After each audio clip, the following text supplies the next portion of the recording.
जी अस्सलाम वालेकुम। अज का व्लॉग करने जी शुरू। तो जेडे मेरे दोस्तों भरावां ने चैनल सबसक्राइब नहीं किया सबसक्राइब कर लो।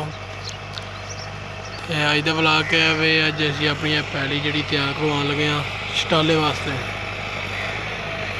फिल वक्त ट्रैक्टर की हल्लों की दौड़ सील लवा के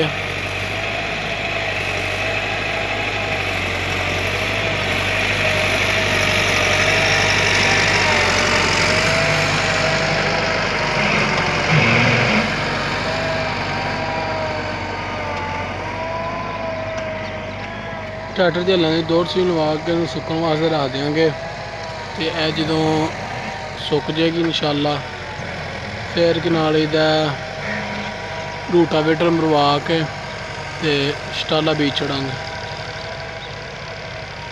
ये गिल्ली इस वजह तो वाहन डे हैं ज़्यादा कि अगों बारिशां दसन डे ने। ते साडी सलाह है कि चलो थोड़ी बाती जी वस जाए। हूँ तो ट्रैक्टर चलता पाया बारिश ट्रैक्टर नहीं फिर चलना है।